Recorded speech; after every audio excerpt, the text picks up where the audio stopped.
Si tuviéramos solamente 2 tratamientos, es comparación de 2 poblaciones.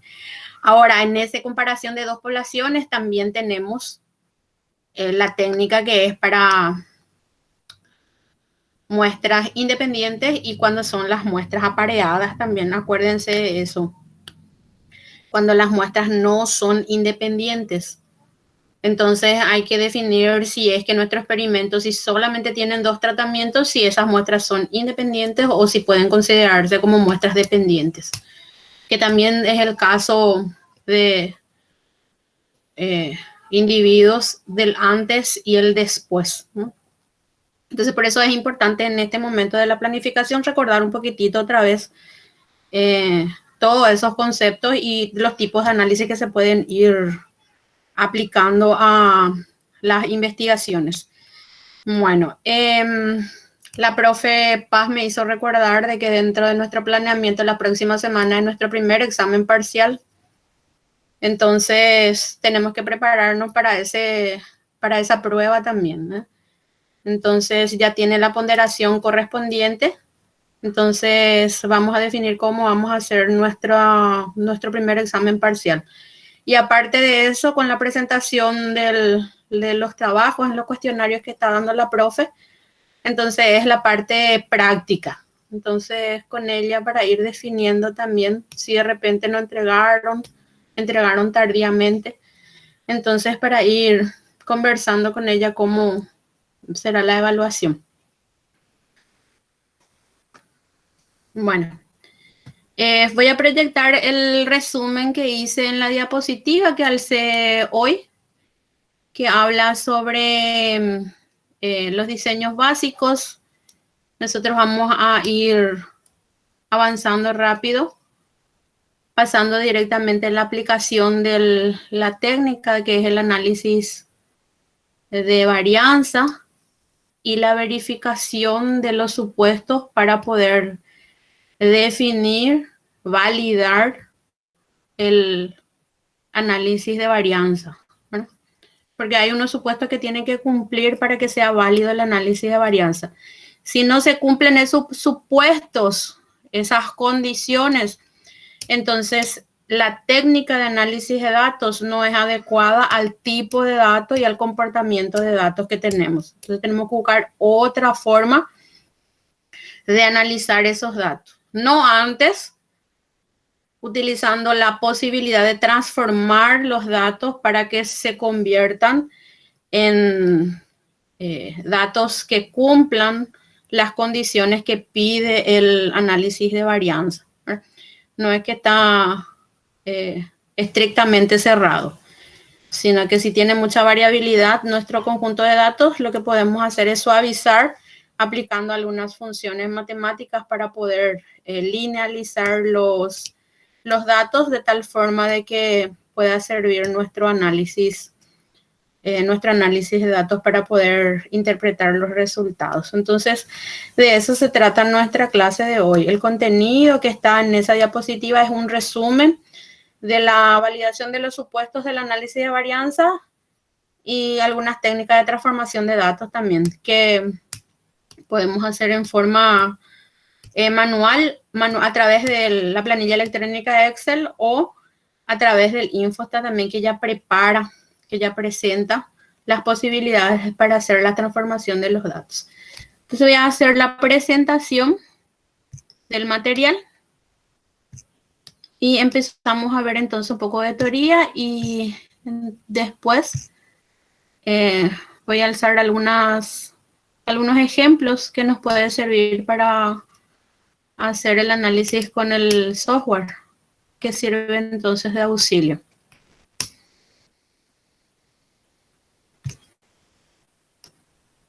Profe Paz, ¿vos querés agregar alguna cosa más antes de iniciar? No, profe, estoy ordenando todos los datitos, esto que me siguen llegando nomás para tener la planilla y escucharte atentamente, como decís vos. Parece que la que tiene más preguntas soy yo siempre. Bueno, vamos a iniciar entonces. Esta presentación es, así como les dije, es un resumen. Ustedes tienen la bibliografía básica que tiene más en extenso los conceptos y profundiza un poquitito más cada uno de los temas. Nosotros estamos todavía en el contenido número 2, ¿no? Dentro de los diseños básicos, el análisis estadístico y la verificación de los supuestos para poder darle validez al análisis de varianza. Si no se cumplen los supuestos con los datos originales, entonces tenemos los métodos de transformaciones de datos para poder suavizar los datos originales a través de transformaciones de funciones matemáticas, así como les dije, y testar otra vez los supuestos para ver si sigue siendo inválido el análisis de varianza o no. ¿Cuándo suceden esas situaciones? Cuando la naturaleza de la variable es muy disperso, ¿no? Cuando los datos pueden presentar valores muy atípicos, porque existe la posibilidad. La naturaleza de la variable misma o puede ser al manipular los datos que han aparecido algunos datos, valores medio raros, ¿no? El punto 3 ya son los modelos complejos. Empieza a aparecer factoriales. El punto 4 son algunos diseños que son especiales, ¿verdad? Estuve conversando con uno de los compañeros y creo que va a tomar un experimento que está en el punto 4, que son observaciones repetidas en el tiempo. El mismo individuo va a recibir todos los tratamientos en diferentes espacios de tiempo. Entonces, ahí en el punto 4 recién nosotros tenemos los contenidos para ir conversando un poco sobre ese diseño.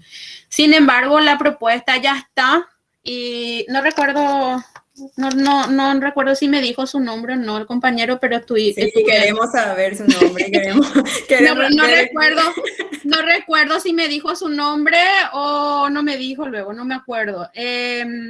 Vacas lecheras y la inclusión de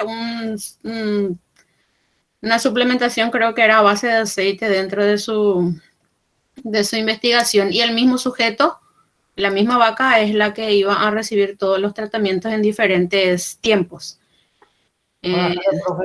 Hola. Rodolfo Ríos, soy doctor. Rodolfo. Sí. Rodolfo es el que está trabajando con leche, ¿verdad? Vacas lecheras. Sí, profe. Ya.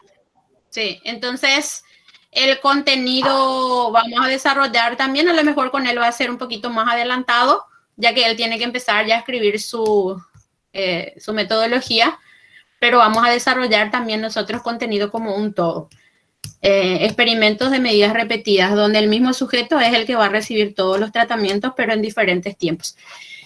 Bueno, es una forma de diseñar los experimentos también, experimentos que son un poquito más complejos, no son como los diseños básicos que nosotros ya conocemos. Bueno, y luego tenemos el punto 5, que es el análisis de covarianza. El análisis de covarianza tal vez también aparezca en alguno de los experimentos. Son algunas variables que están presentes dentro de la investigación y que puede hacer ruido dentro del experimento. Los pesos iniciales de los animales que no se pudo controlar, por ejemplo, puede entrar como una variable al cual le llaman covarianza. Y por último, manejo de variables que son cualitativas, que son totalmente independientes y diferentes a las anteriores, porque las anteriores nosotros estamos como que nuestra variable de respuesta sí o sí va a ser una numérica, cuantitativa, por el cual vamos a poder aplicar el análisis de varianza. El último tema ya habla de una prueba, dice ahí una X2, chi cuadrado. Bueno, chi cuadrado que seguramente también ya habrán visto en algún momento del desarrollo de la carrera o de algún material que se haya leído. Bueno, entonces aquí tenemos todo eso que es lo que básicamente vamos a ir viendo en los trabajos de investigación, ¿no?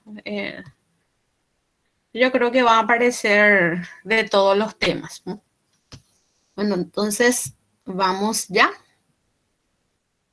Sí, profe, te estamos atendiendo. A ir viendo entonces por qué el análisis estadístico. Bueno, dice que es importante para formar la base objetiva de validación de los resultados obtenidos en los experimentos. Desde un principio estábamos viendo, ¿verdad?, que la importancia de la estadística dentro de las investigaciones es porque le da validez, confiabilidad, ¿verdad?, a los resultados de las experimentaciones, porque participa desde el inicio hasta el final. Bueno, diferencias entre parcelas o animales resultan de diferencias genéticas y del medio ambiente. Dice que ambas están fuera del control del investigador. Esos factores, si son identificados, pueden actuar como covarianzas, ¿verdad? Si no se pueden identificar y cuantificar, entonces todo va al error experimental. A pesar de que esas diferencias genéticas y ambientales no se pueden controlar, se pueden identificar que hay variabilidad entre las unidades experimentales. Definimos también la clase pasada lo que eran las unidades experimentales. Las unidades experimentales iban a ser aquellas que van a recibir el tratamiento. Aquellas unidades experimentales que van a recibir el tratamiento. Las unidades experimentales podrían ser únicos, como podrían ser un grupo también. Entonces ahí estaba viendo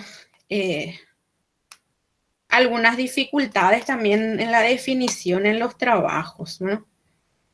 ¿Es un único individuo o es un lote o un grupo de individuos que vamos a considerar como unidad experimental? Habíamos debatido bastante cómo íbamos a utilizar el experimento del compañero en la clase pasada. Si iba a ser una sola muestra o si iban a ser más de una muestra la unidad experimental. Entonces ahí también ustedes tienen que ir definiendo si van a considerar que la unidad experimental es única o si la unidad experimental va a ser un grupo, ¿no?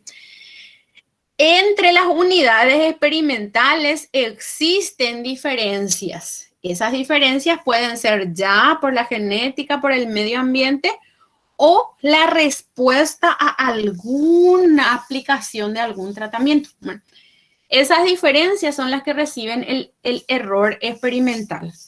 El error experimental es lo que tratamos de estudiar dentro del análisis estadístico y en función a ese error experimental, entonces lo que hacemos es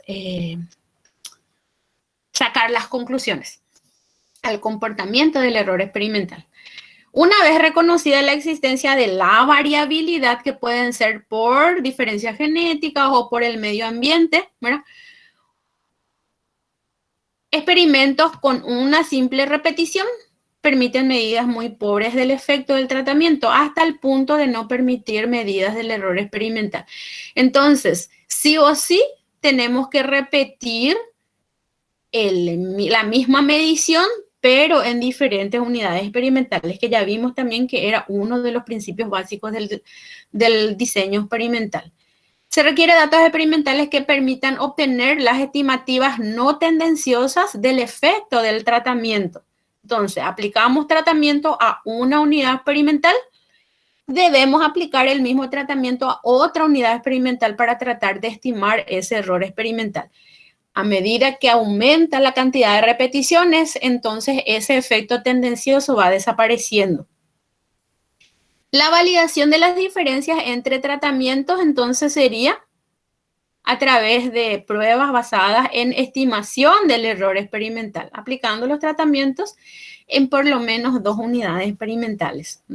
A partir de 2 unidades experimentales ya se puede estimar el error.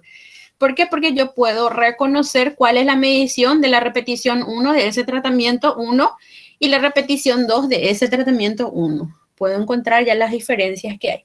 Solo que con 2 repeticiones es muy pobre todavía la estimación del error experimental. Puede ser sesgada ese resultado. A medida que va aumentando las repeticiones, entonces aumenta la potencia del experimento.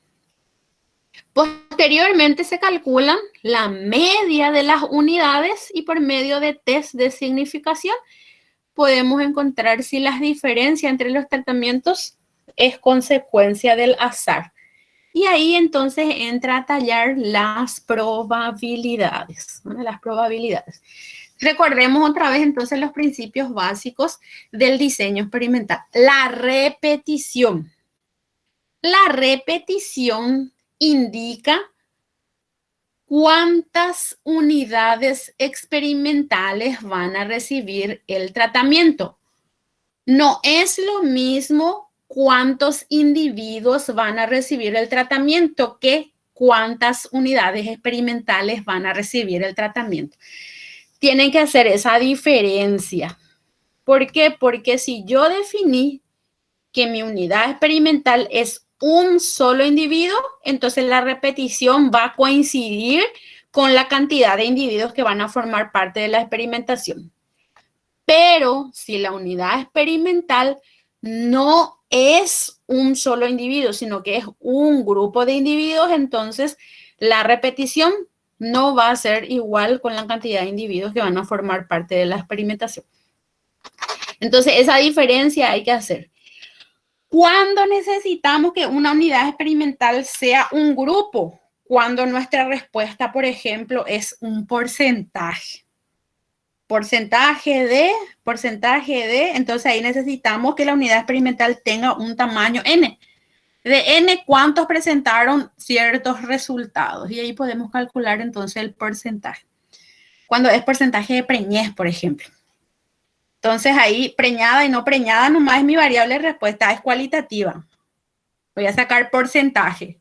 Entonces una unidad experimental tiene que ser un lote de animales que hayan recibido el tratamiento considerando que es una repetición nomás. Entonces, de 5 animales que recibieron el tratamiento 1, 4 quedaron preñadas. Entonces, 4 de 5 sería el porcentaje del efecto del tratamiento 1 en su primera repetición.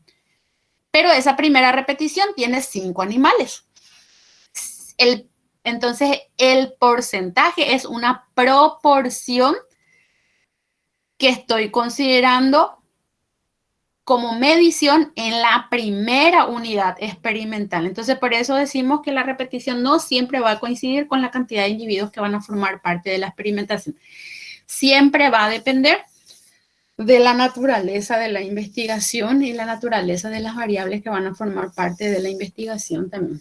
La aleatorización y el control local, que son entonces las restricciones y las probabilidades que tienen los individuos de recibir alguno de los tratamientos, que se tienen que cuidar también para que nuestros resultados no sean tendenciosos, no tengan sesgos, favoritismos. Entonces, esos 3 principios básicos, si es que se considera, entonces vamos a poder analizar nuestros datos con mayor facilidad. También ya vimos que hay experimentos de 2 tipos, los unifactoriales y los factoriales. Entonces, aquí yo tengo que ir reconociendo si es un único factor, lo que voy a hacer variar y está como interesante dentro del estudio, y los demás factores dice que tienen que permanecer constantes. Entonces ahí tengo el factor de estudio que es único. Si existe algún otro factor, pero no es del interés de la experimentación, entonces eso aparecen como factores perturbadores. ¿Y se acuerdan dónde introducíamos nosotros los factores perturbadores? En los diseños básicos. Si teníamos un factor más que era un factor perturbador, era un diseño en bloque. Si teníamos 2, era un cuadrado latino y así sucesivamente. Con un solo factor de estudio de interés. Y luego tenemos los experimentos factoriales. Los tratamientos provienen de más de un factor. Y la clase pasada habíamos debatido bastante el trabajo de uno de los compañeros para tratar de interpretar si era un solo factor o si era más de un factor la que estaba en cuestión ahí para ser estudiado.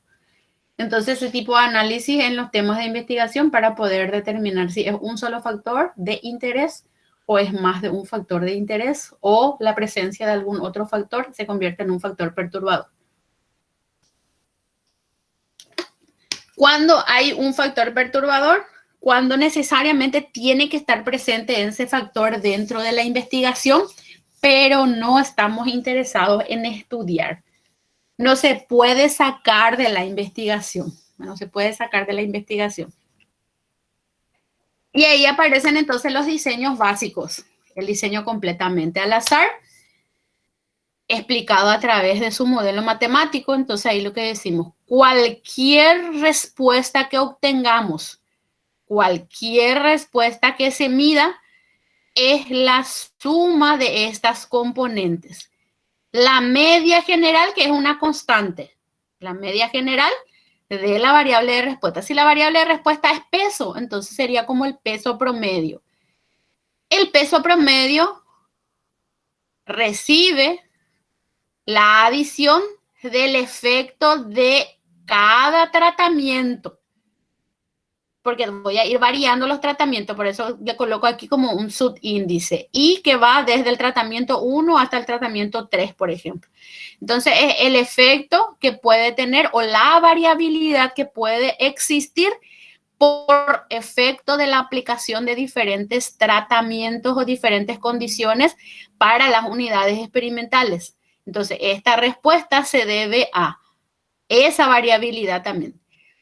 Todo lo que no puedo controlar, como serían los efectos de la genética, del ambiente, que son variables ambientales aleatorias, y todo lo que no se puede controlar se va en el error experimental. Entonces, la adición de estos tres componentes, dos partes que varían y una que permanece constante, sería entonces la adición de estas componentes tiene como respuesta la variable de respuesta que es aquí.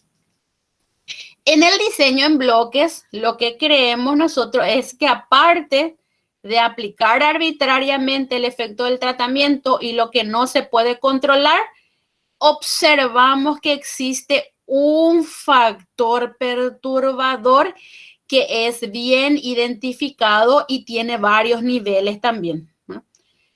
Entonces aquí, en presencia de un factor perturbador cuyo efecto se puede determinar a través de esta componente, entonces aplicamos un diseño en bloques completos al azar.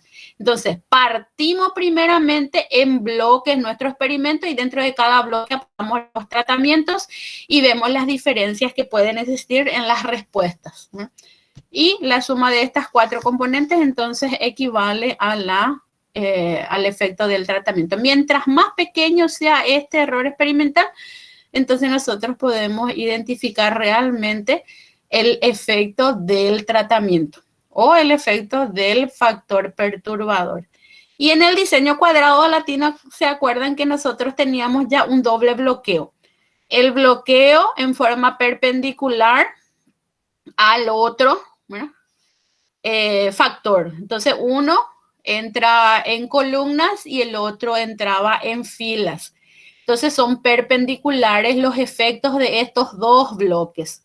En dos direcciones se pueden visualizar, en dos factores que se pueden interceptar.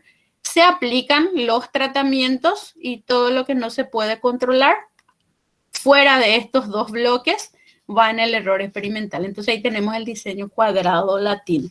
Estos tres diseños básicos fueron los que estudiamos la vez pasada, ¿verdad? Entonces identificar si es un solo factor de estudio y todo lo demás permanece constante, es decir, que es homogéneo, entonces sería simplemente un DCA.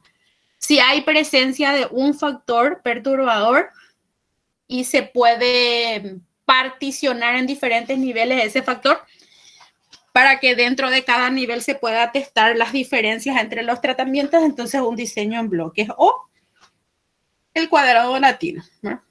Aparte de eso, el cuadrado latino tenía una restricción bastante especial, que la cantidad de tratamientos tiene que ser igual a la cantidad de columnas en las cuales se puede ir identificando o a la cantidad de niveles que pueda tener este factor, a la cantidad de niveles que pueda tener este otro factor.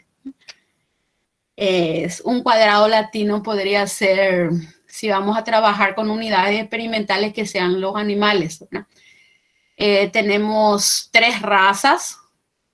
Dentro de cada una de las razas tenemos 3 niveles de pesos iniciales y vamos a utilizar 3 suplementaciones para ver qué efecto tiene sobre la ganancia de peso. Por decir nada más un ejemplito del cuadrado latino, donde nosotros no colocamos, por ejemplo, en filas y en columnas, así como una parcela de tierra que es estática. Bueno, sin embargo, aquí cuando tenemos inhibidos de ese tipo, también se puede trabajar como cuadrado latino.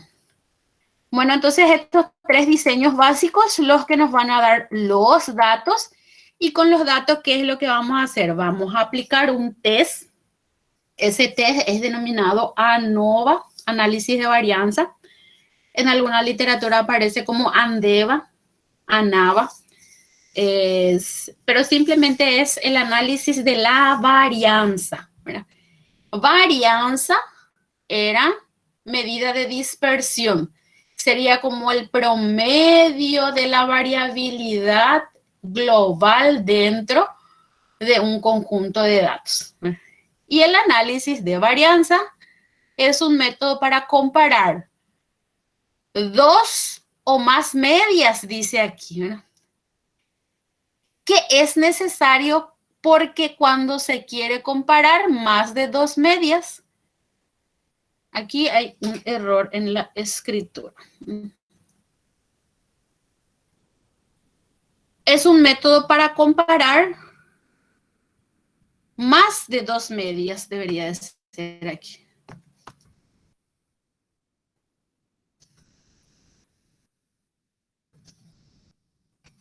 Más de 2 medias.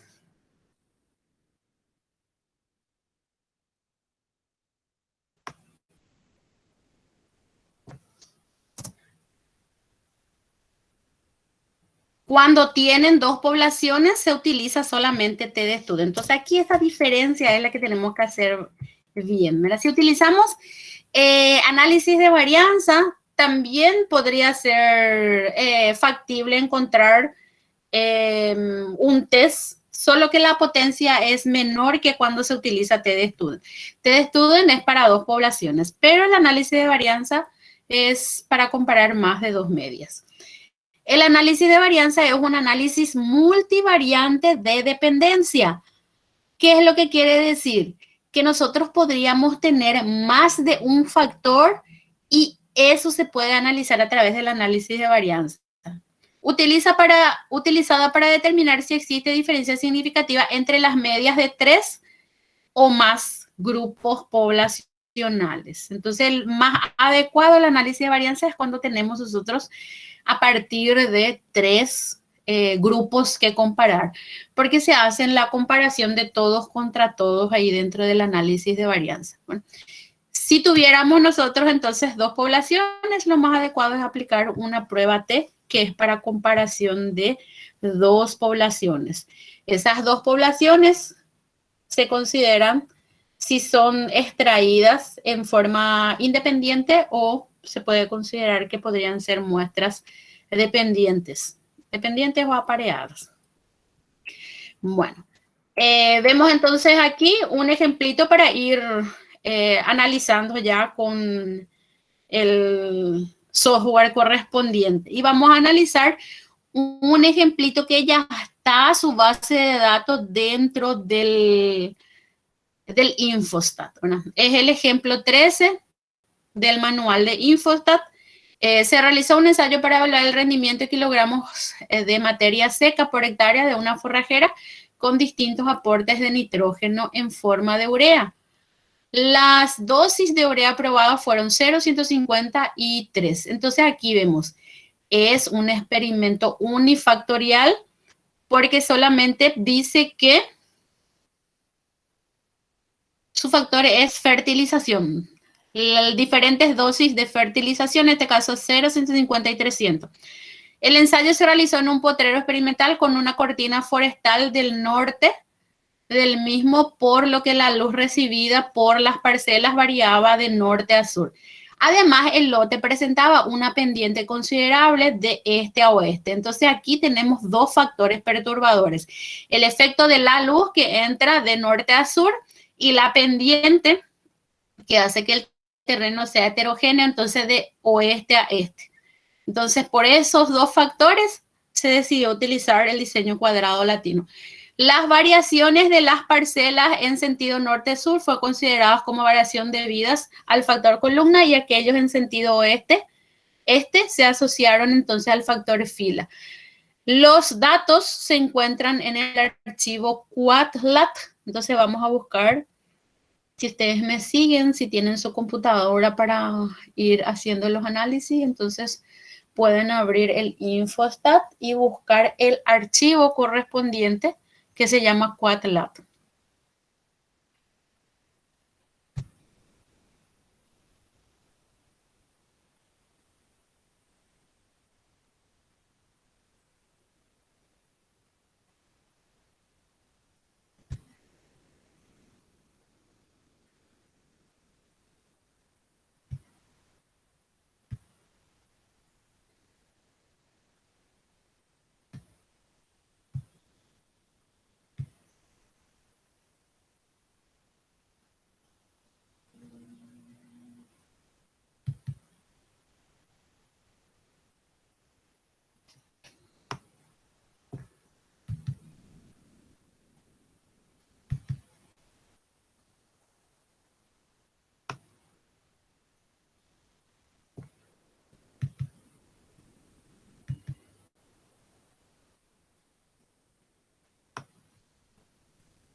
En data no está.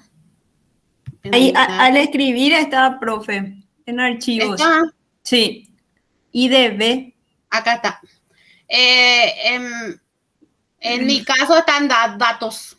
En datos. Ven Sí. que está aquí, por ejemplo, data y datos, que son algunas carpetas que tienen archivos. Entonces, en alguno de ellos tiene que estar. En mi caso está dentro de datos. Quadlat, acá está. Quadlat. Abrir. Y tengo ahí mi basecita ya.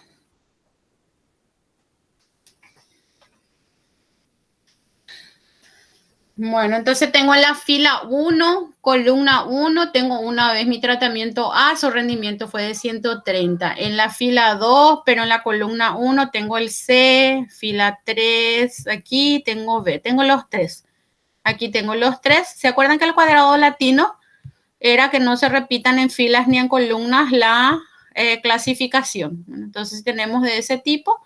Entonces vamos a hacer el análisis. ¿Cuál era la desventaja del cuadrado latino?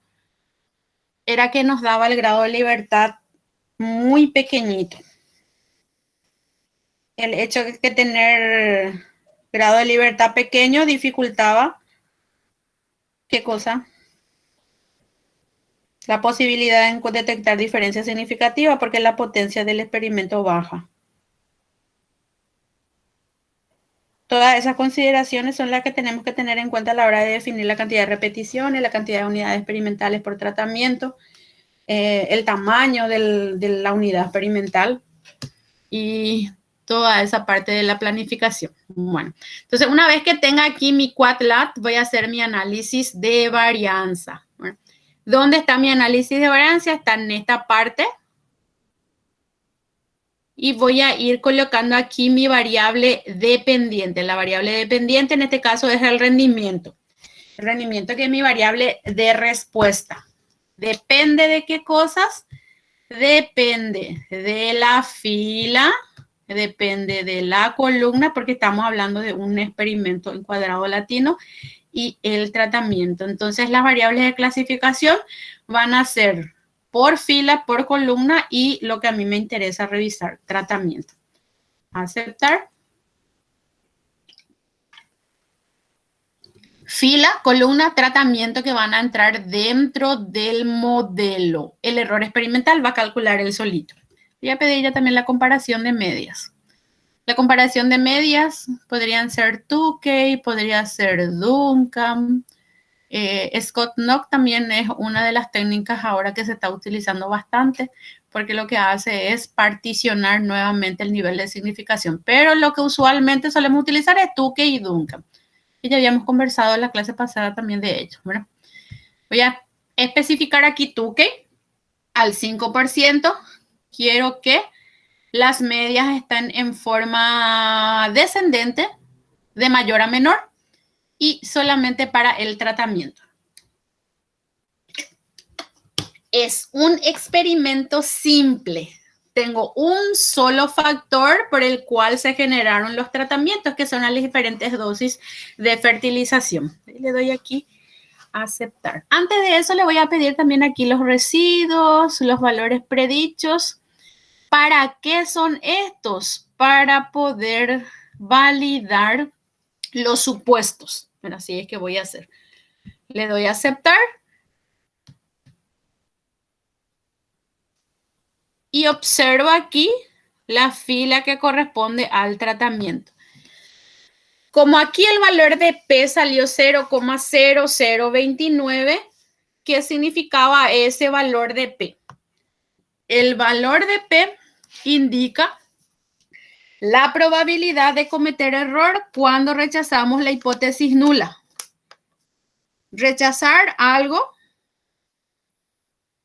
y cometemos entonces un error tipo 1, que es el error alfa. Bueno, mientras más pequeño sea ese error, entonces con mayor confiabilidad o mayor certeza estamos emitiendo nuestros resultados, ¿verdad? Entonces, toda vez que P sea inferior al alfa fijado en la investigación, entonces tenemos la certeza de rechazar la hipótesis nula. Hipótesis nula dice que todos los tratamientos eran iguales o tienen el mismo efecto. Y la hipótesis alternativa es que alguno de los tratamientos puedan tener algún efecto diferenciado. En este caso, al rechazar la hipótesis nula, tenemos entonces que alguna de las dosis tiene un efecto diferenciado. Observamos entonces cómo es la diferencia entre las dosis a través de algún test de comparación de medias. Entonces aquí me dice que el tratamiento A tiene 134, el tratamiento B tiene 131 en promedio y el tratamiento C tiene 101 en promedio. Creo que era rendimiento lo que estaba midiendo, ¿no? Rendimiento en kilogramos de masa seca. Entonces tenemos A, B y C, o al revés. Es A, B y C. En este caso no está especificado hacia dónde estaba A, B y C. Pero vamos a suponer que es la dosis más alta. La dosis más alta que es 300, la dosis media que es 150 y el control que va a ser entonces el tratamiento C. Bueno, con estos resultados yo estoy obteniendo, voy a sacar aquí una planillita nueva y voy a sacar de ahí mis resultados. Es un rendimiento y voy a colocar en este archivo. Entonces aquí voy a modificar, le voy a colocar que es 300 kilogramos por hectárea. Aquí, que es aplicar 150 kilogramos por hectárea. Y aquí es no aplicar nada, que sería entonces el testigo. 0 kilogramos por hectárea. Sería entonces en este caso.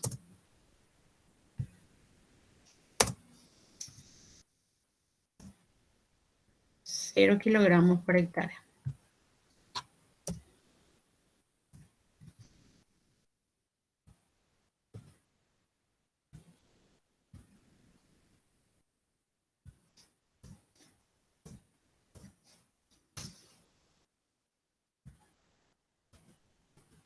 Serían entonces las medias, la cantidad de repeticiones y la clasificación. Entonces aquí yo tengo como resultado es que sí existe diferencia Primeramente, existe diferencias significativas entre los tratamientos.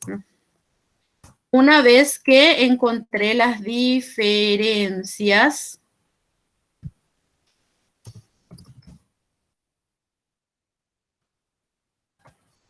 significativas,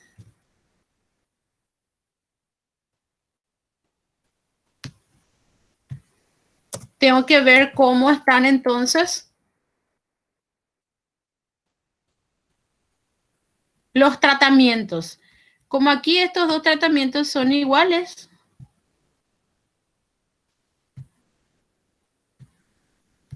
entonces aplicar urea es significativa, ¿no? Entonces cualquiera de los dos tratamientos da el mismo resultado. Recomendar, ¿cuál de los dos voy a recomendar en este caso? Y 150 ya es suficiente, 300 ya no, suficiente. no vale la pena gastar tanto.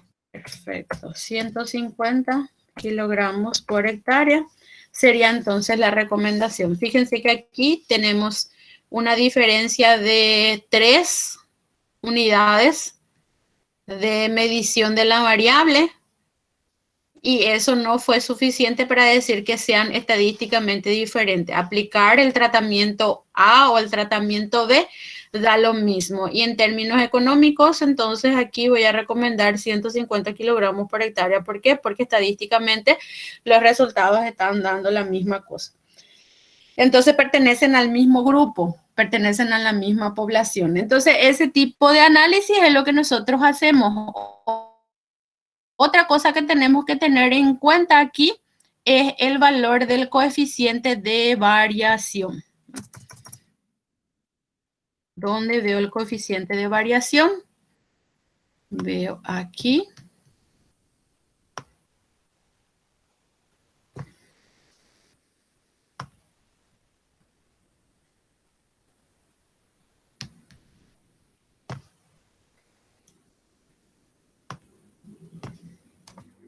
El coeficiente de variación era una forma de medir cuán dispersos están los datos alrededor de la media aritmética. Y vemos que aquí la variabilidad es solamente de 1,36%. Entonces es bastante pequeño el valor del coeficiente de variación. Con toda certeza, entonces podemos decir que esto es lo que está pasando en este tipo de experimento y se puede extrapolar entonces a la población completa. Por ende, entonces va a tener mucha confiabilidad este resultado que nosotros estamos emitiendo a través de la experimentación. Bueno, sería entonces ese en el primer ejemplito. Pasamos ahora a la segunda parte, donde nosotros ya vimos cómo hacemos entonces el análisis de varianza dentro del software. Aquí muestra nada más cómo vamos haciendo el software, el análisis. Entonces va repitiendo lo mismo que nosotros ya estuvimos viendo, ¿verdad? Que el p-valor aquí es 0,029, es menor al nivel de significación. Ya está. Y ahora tenemos que testar si se cumple los supuestos del análisis de varianza. Con el coeficiente de variación bastante pequeño, tenemos la certeza de que sí va a cumplir, ¿verdad? Entonces aquí tenemos los supuestos que se tienen que cumplir para poder darle la validez y el soporte al análisis de varianza. Dice que es sensible a algunas propiedades estadísticas en relación al error aleatorio. Los supuestos que generalmente se tienen que testar implican en que los errores tienen que tener un comportamiento independiente, es decir, que no tiene que tener algún patrón. Los residuos tienen que estar distribuidos normalmente y con las varianzas que tienen que ser homogéneas para todas las observaciones. No tenemos que tener un tratamiento que va a tener una variabilidad muy baja y el resto entonces que tenga una variabilidad alta. ¿Por qué? Porque no van a cumplir los supuestos del análisis de varianza y no va a servir eso que nosotros acabamos de emitir como resultado. Bueno, entonces empezamos a testar utilizando los residuos, ¿verdad? La verificación de los supuestos subyacentes se realizan en la práctica a través de los predictores de los términos del error aleatorio, que son los residuos aleatorios asociados. Entonces, eso es lo que yo generé hace rato. Aquí cuando fui marcando, entonces, algunos ítems dentro del programa, ¿verdad? Entonces, tengo el residuo real. ¿Qué significa eso? La diferencia entre el valor y estimado con el modelo del diseño experimental y el rendimiento real. Entonces, aquí, el rendimiento es 130 cuando fue utilizando el tratamiento A en los primeros niveles de fila y columna, que fue entonces este valor. Y hay una diferencia de menos 0,56 con el resultado del valor predicho por el modelo y así sucesivamente. Entonces aquí tengo el residuo real, residuo absoluto. La diferencia ya con el signo, el residuo real en realidad. Luego tenemos un residuo que es un residuo estudentizado. ¿Verdad? Aquí también sacó el valor predicho había sido. Entonces aquí podemos ver la diferencia. Este valor que está aquí sería 130, que es el valor observado, menos el valor predicho con el modelo del CLA, que es cuadrado latino,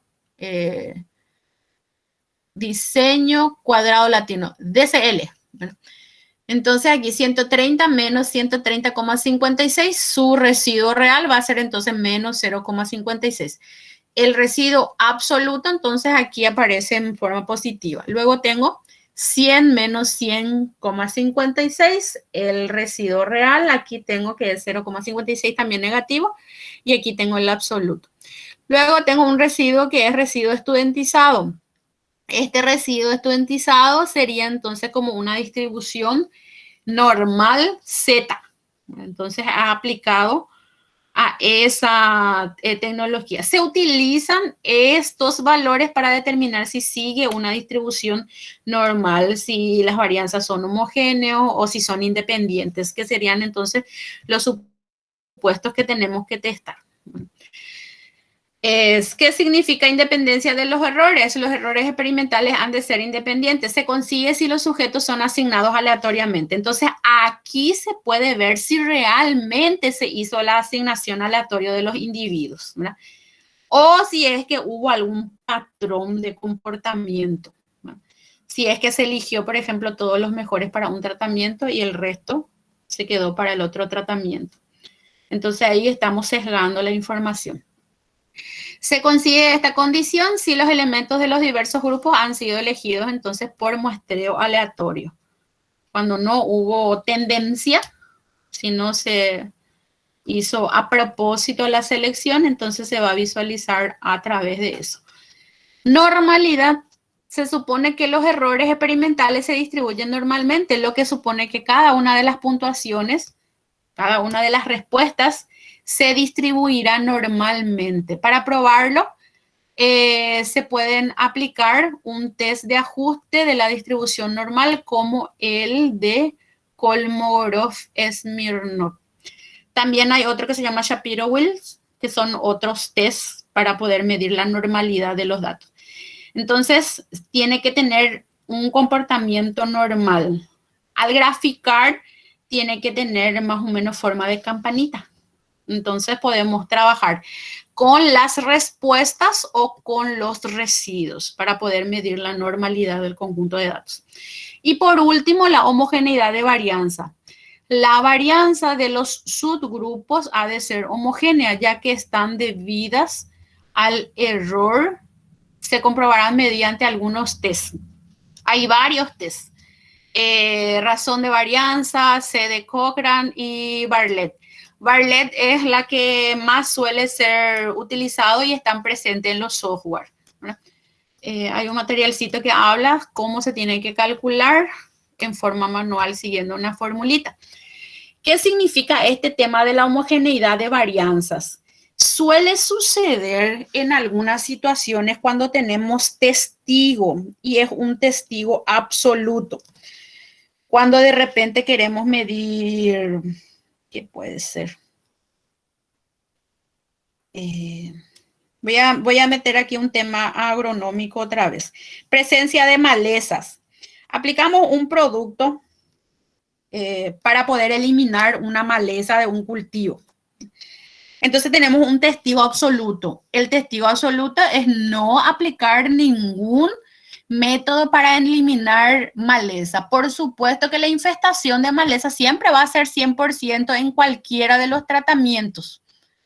Entonces, tenemos una población inicial de infestación de malezas y a lo mejor va a ir creciendo. Entonces, sí o sí va a tener siempre 100% de infestación de maleza. Luego tenemos un tratamiento que recibe la primera dosis de algún producto para eliminar la maleza, un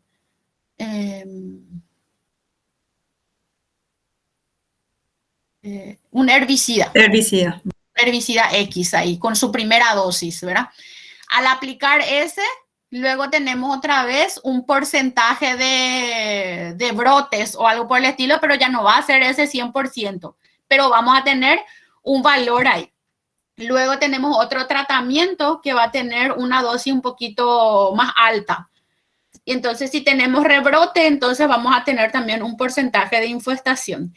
Va a ser muy diferente la variabilidad que existe en el testigo, porque ahí el testigo siempre va a tener en todas sus repeticiones 100% de infestación. Entonces, repetición 1, 100%, repetición 2, 100%, repetición 3, 100%.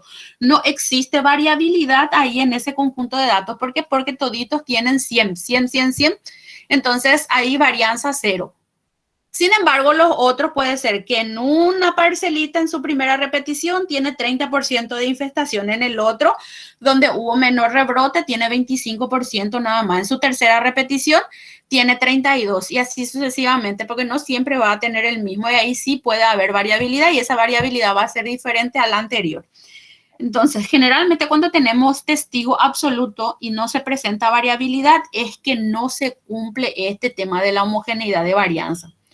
Un tratamiento presenta mucha variabilidad o presenta una variabilidad homogénea y el otro absolutamente no tiene nada que ver.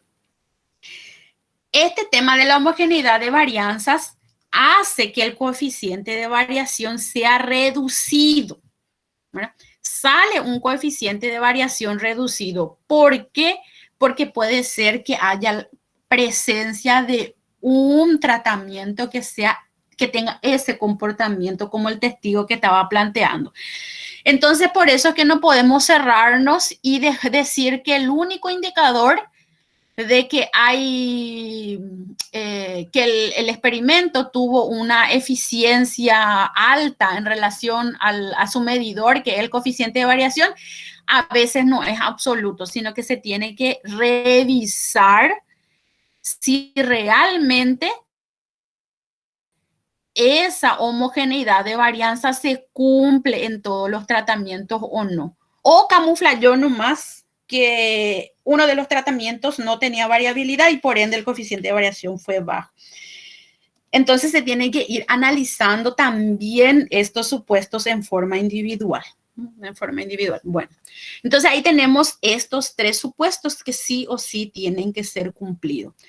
El tema de normalidad y el tema de homogeneidad de varianzas también se suele aplicar antes de hacer un experimento para poder determinar si los grupos realmente eran homogéneos o no, para poder definir qué diseño experimental vamos a utilizar.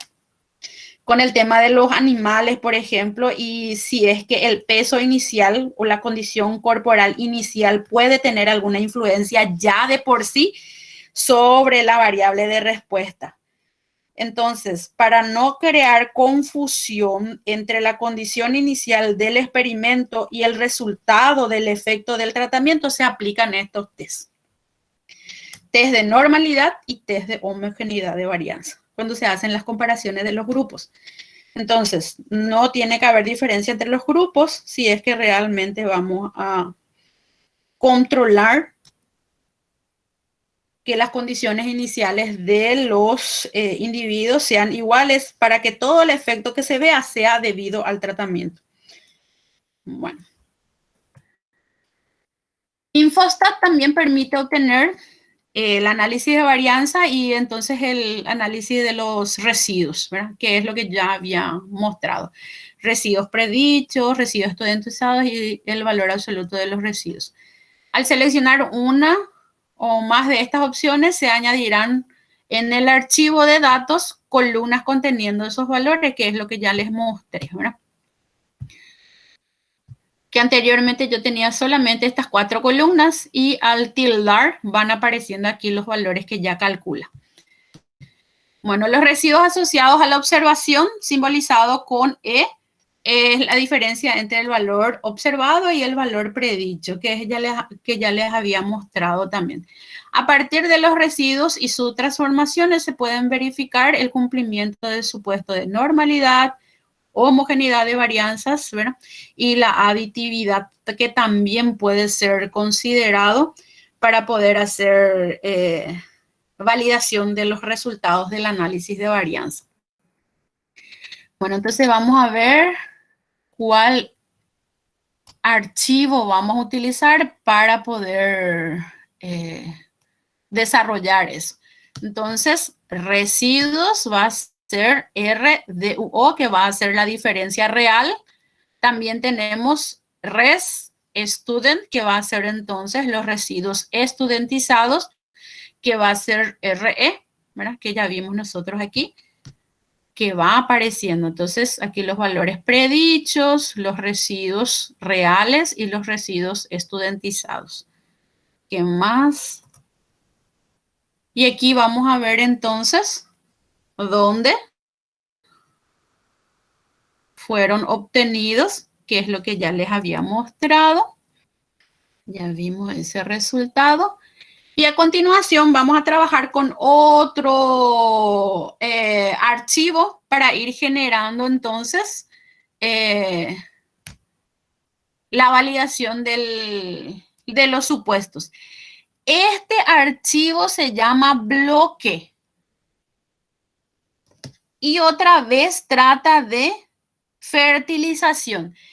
Es uno de los temas que va apareciendo dentro del libro de Estadística para Ciencias Agropecuarias cuando presenta el diseño en bloques. Entonces, el anterior era un diseño cuadrado latino, ahora vamos a ver el diseño en bloques. Tenemos aquí el testigo, 75 kilogramos, 150, 225 y 300 kilogramos de nitrógeno nuevamente. Y los rendimientos. Era una forrajera megatérmica o algo por el estilo se llamaba. Entonces, que fue evaluado también aquí su rendimiento. Bueno, vamos a buscar entonces el archivo que se llama bloque. Aquí, archivo, abrir. Y es bloque. Aquí está, bloque.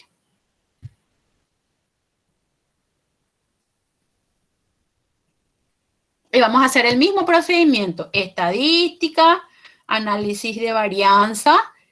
El rendimiento es mi variable dependiente.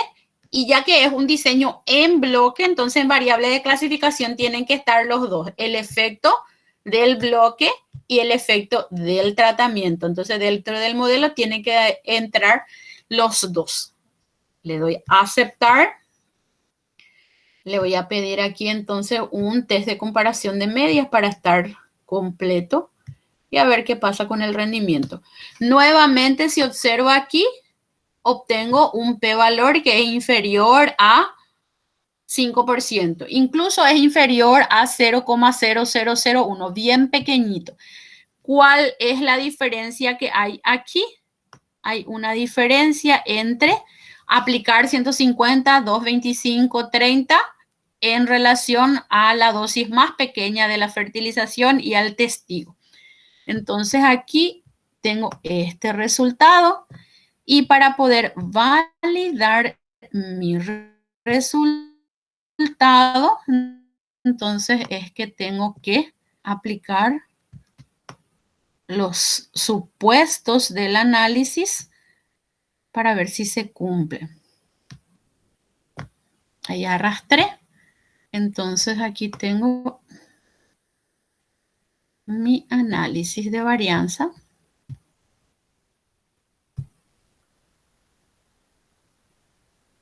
Y nuevamente tengo la opción de recomendar estos tres. Y de los tres nuevamente analizo entonces cuál de ellas conviene recomendar. Fíjense que la diferencia aquí es bastante alta. Mira, aquí son 2.973 y aquí hay un 3.237. Hay que ver qué es. Y el CD, que es bastante pequeñito también. Bueno, entonces ahora lo que voy a verificar es los supuestos para ver si este resultado es válido presentar. ¿Cómo voy a testar? En el Infostat, entonces voy a ir generando. Me olvidé, no generé los residuos. Voy a aplicar otra vez aquí. Análisis de varianza. Aceptar. Y aquí debería tener los residuos, los valores predichos, los residuos estudentizados. Y también le voy a pedir aquí el residuo absoluto, sin el signo. Aceptar. Y ya tengo los valores. Residuos, residuo estudentizado, los valores predichos. Y aquí que me dice entonces aquí, si los residuos son normales y no hay otros efectos del modelo, se alinearán sobre una recta de 45 grados. Y tiene que ser a través de un diagrama de dispersión. Entonces, una primera forma para poder medir la normalidad de los datos es a través de un gráfico que es denominado QQplot. Habiendo corrido el análisis de varianza, entonces lo que vamos a hacer es generar este gráfico, donde en el menú gráficos, en la barra de herramientas del Infostat, elegir la opción QQplot y usar como variable los residuos del modelo. Mostrar una recta que pase en y igual a X para poder ver si es que los residuos están sobre esa recta o no. Entonces vamos a verificar cómo se hace. Hay que entrar entonces en gráfico, en QQplot, elegir los residuos reales y va a generar un gráfico parecido a este.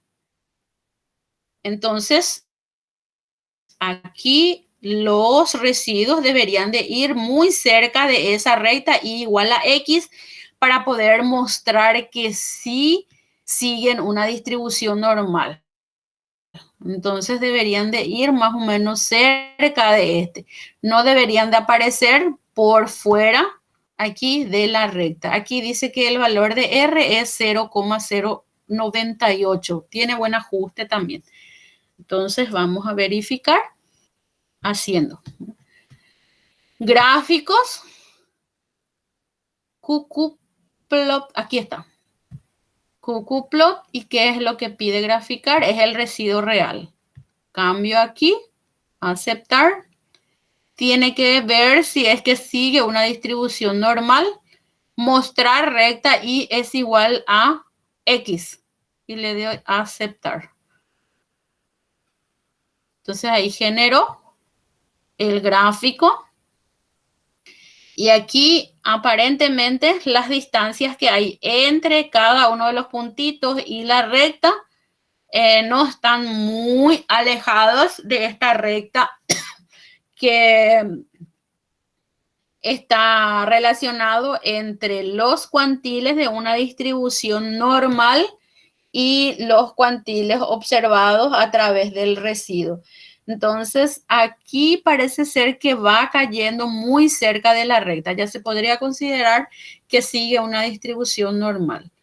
Pero hay otra forma de testar si realmente estos puntitos que están aquí no significa que su alejamiento de la recta impliquen que no cumplen la normalidad.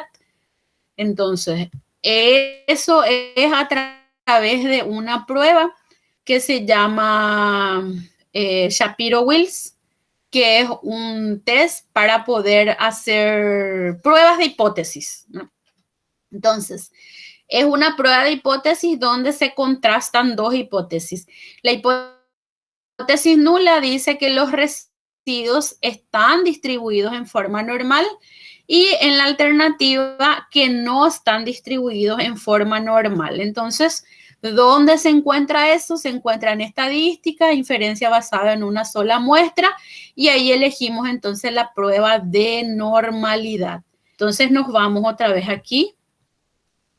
Estadística, inferencia basada en una sola muestra, y aquí vamos a buscar el test de normalidad. Prueba de normalidad de Shapiro-Wills. Entonces aquí me voy a aceptar. ¿Y qué es lo que voy a colocar ahí? Puedo testar para los valores observados y puedo testar para los residuos también. Entonces vamos a ver cuál de los dos es la que vamos a utilizar. Aquí utilizó el residuo del rendimiento. Vamos a utilizar los dos. Voy a utilizar para los valores del rendimiento y también voy a testar para el residuo. Para los dos voy a hacer. Aceptar. Y tengo entonces aquí el resultado, ¿verdad? Si yo miro el valor observado directamente, fíjense lo que pasa aquí. Entre los valores observados, me dice que no sigue una distribución normal. Los valores observados. Pero los residuos, que serían la diferencia entre los valores observados y los valores predichos a través del modelo, sale un p-valor de 0,78. Con 0,078 no se rechaza la hipótesis nula. Entonces, ¿cómo es que es importante hacer esa diferencia cuando nosotros estamos haciendo pruebas de validación del supuesto? Todos los análisis, para poder validar el análisis de varianza, tienen que ser sobre los residuos, que es lo que ya habíamos mencionado aquí adelante también. Porque algunas veces las personas creen que tiene que ser los valores observados son los que tienen que cumplir esa distribución normal o esa homogeneidad de varianza. Entonces son los errores que son observados a través de los diseños experimentales y sus análisis de varianza son los que tienen que ser verificados. Entonces son el término de residuos aleatorios asociados a cada observación son las que se tienen que testar. O si no, podemos tener este resultado y podemos equivocarnos. Entonces, este que está aquí, yo hice de los dos. Voy a colocar aquí. De los valores observados, que serían los valores reales, y también hice de los residuos, ¿verdad? Y tiene aquí diferentes resultados. Los rendimientos, se rechaza su hipótesis nula, ¿verdad? Sin embargo, aquí de los residuos no se rechaza la homogeneidad o no se rechaza la normalidad, que sería el comportamiento entonces de los residuos. Entonces, no hacer de los valores reales, sino que tiene que ser de los residuos,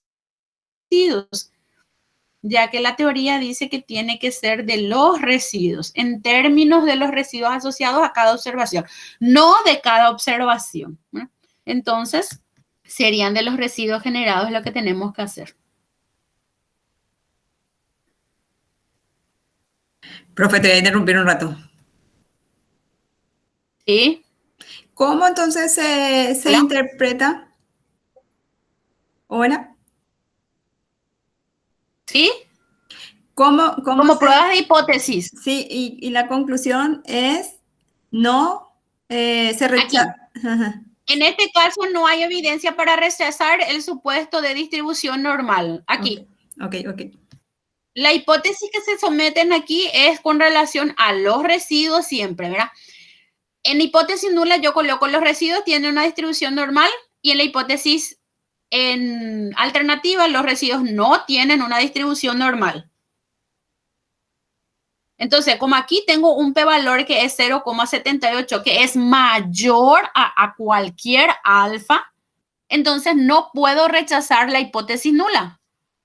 Si no rechazo esta hipótesis nula, entonces, ¿qué es lo que tomo? La aseveración que dice que los residuos tienen una distribución normal. ¿Sí? Sí, perfecto. Ya. Entonces, con los residuos es lo que tenemos que trabajar, porque si yo tomo la variable real, así como se midió, que es el rendimiento cuya media es 2.700, ahí me da otro resultado que no cumple la distribución normal. Entonces, eso está errado. Tiene que ser el residuo lo que voy a analizar. Bueno, pasamos ahora al siguiente supuesto que se tiene que cumplir.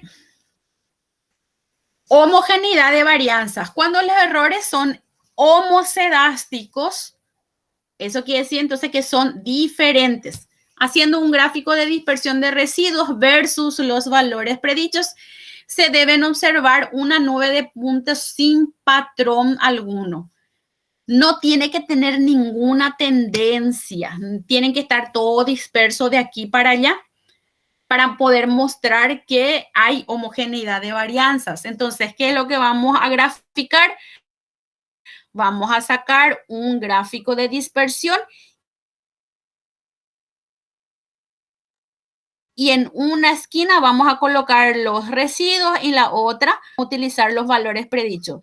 Si el gráfico muestra una estructura, habrá indicios para sospechar sobre el incumplimiento del supuesto, ¿no? Aquí muestra un gráfico de dispersión, gráfico de residuos en función de valores predichos en un ejemplo con falta de homogeneidad de varianza. ¿Por qué decimos que aquí hay una falta de homogeneidad de varianzas? ¿Hola? Profe, salió tu presentación. ¿Mm? No estamos viendo, o yo no veo, no sé si ven. Ah, no, salió. No se ve, profe. Alguien me sacó. ¿Ahora?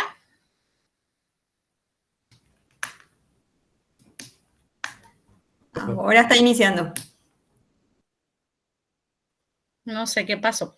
Es un ejemplo de cómo se ve cuando hay heterogeneidad, homocedasticidad de varianzas.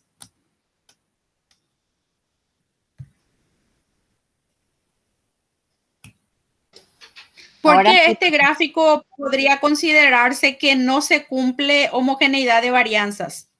La definición ahí decía, homogeneidad de varianzas cuando los errores son homocedásticos.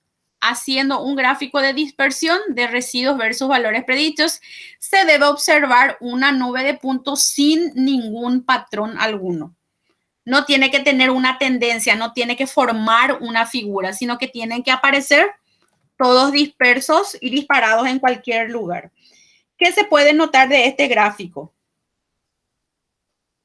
¿Tiene alguna forma definida?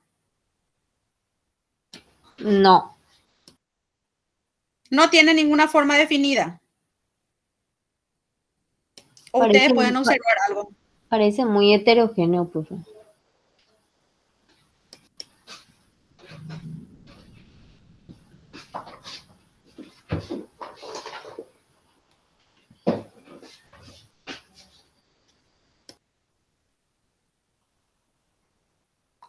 Si yo trazo aquí una rectita desde aquí hasta aquí, Y otra recta desde aquí hasta aquí, ¿qué es lo que pueden notar ustedes?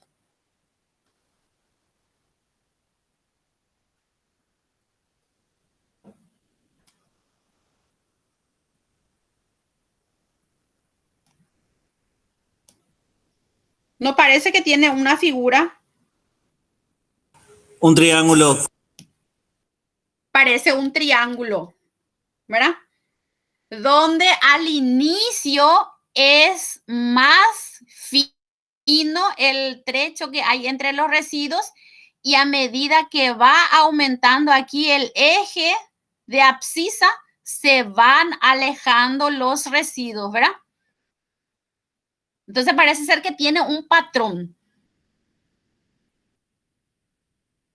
Cuando los valores son más pequeños de los valores predichos, pero a medida que va aumentando el valor de I, las distancias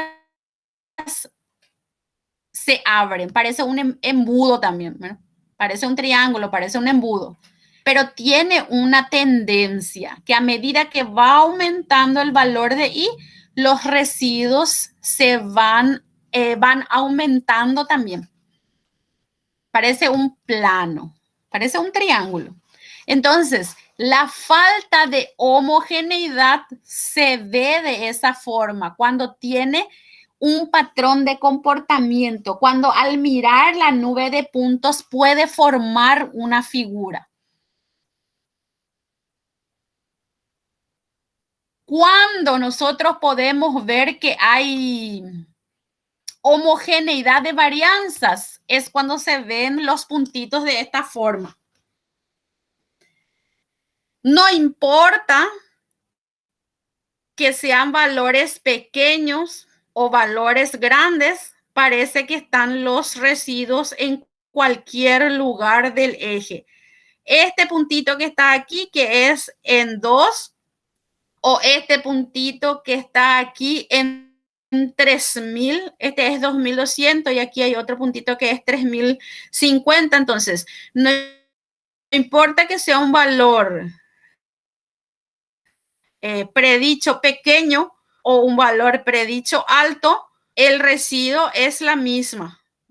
Aquí tengo otro valor que puedo comparar con otro. Aquí tengo otro valor que puedo ir comparando con estos. Entonces, no importa a qué altura del valor predicto yo me encuentro, entonces los residuos pueden aparecer en cualquier lugar. Aquí sí tenía yo un grafiquito que parece ser que a medida que va aumentando y se van alejando los residuos uno de otros. Sin embargo, aquí puede aparecer en la misma altura teniendo los valores predichos abajo o arriba. Eso sería entonces gráficamente, que también es aceptable. Entonces, cuando nosotros queremos sacar o mostrar la validez de uno de los supuestos que se llama homogeneidad de varianza, se puede hacer un gráfico de residuos.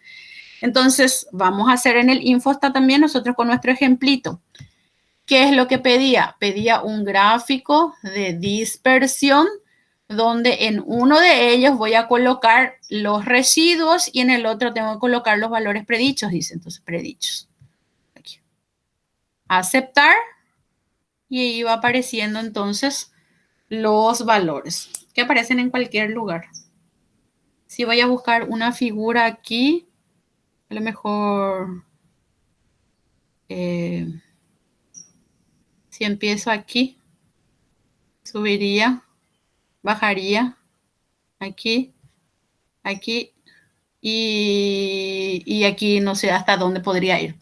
Pero no tiene una tendencia, no es todo ascendente, no es todo descendente, no tiene forma de embudo, no dice si es que al inicio es más ancho, al final es más ancho, tampoco forma un círculo, entonces no tiene una forma definida. Eso indica entonces que se va a cumplir el supuesto de homogeneidad de varianzas. Bueno, también podemos ver que eso se puede testar por alguna prueba estadística. Bueno, otra estrategia para validar el supuesto de homogeneidad de varianzas sería a través de un test que es la prueba de Levet, ¿verdad? Si bien esta prueba fue desarrollada para diseños completamente aleatorizados de una sola vía, se puede extender también al uso a algunos modelos más complejos, dice. Se prueba el análisis de varianza utilizando la variable valor absoluto de los residuos. Este análisis se debe realizar con un modelo de una sola vía de clasificación. En este caso nosotros tenemos uno que es de bloques. Vamos a probar igualmente si es que con el de bloques puede servir. De una sola vía de clasificación se refiere cuando es un diseño completamente aleatorio y tenemos solamente un factor de interés. A través de pruebas de hipótesis otra vez. Todas las varianzas de los tratamientos son iguales o por lo menos una de las varianzas es distinta. Es la que se puede ir testando. No sé si Infostat tiene también este. Vamos a ver. Si el valor P del factor del tratamiento en el análisis de varianza es menor, entonces nosotros rechazamos la homogeneidad de varianza. Dice que Infostat no tiene este programa, este complemento, pero podemos utilizar una prueba F para homogeneidad de varianza. Vamos a ver. Entonces, residuos obsoletos y se realiza un análisis de varianza o una prueba F para homogeneidad de varianza. Pero se puede construir fácilmente ya que se pueden guardar automáticamente los valores absolutos de los residuos con la opción absoluto y se realiza un análisis de varianza o una prueba F de homogeneidad de varianza. Entonces, vamos a ver si es que podemos hacer. La variable en este caso va a ser R absoluto y le aplicamos un análisis de varianza. Entonces, no se debería de rechazar la hipótesis nula. Todas las varianzas de los tratamientos son iguales. Usualmente nosotros en el análisis de varianza lo que hacemos es comparación de las medias. Y en este caso lo que vamos a hacer es un análisis de varianza, pero vamos a comparar las varianzas absolutas. A ver, entonces nos vamos nuevamente aquí. ¿Cuáles son las varianzas absolutas? Van a ser entonces R absoluta. Entonces van a ser las varianzas estadística, análisis de varianza y vamos a probar con dos vías. Esto voy a sacar de aquí, bloque y tratamiento.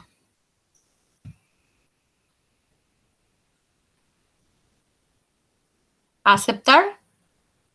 Y aquí sale entonces que el tratamiento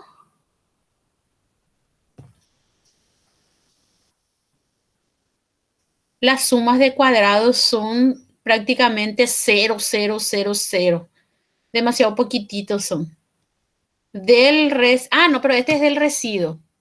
Está mal suprimir. Tiene que ser del residuo absoluto.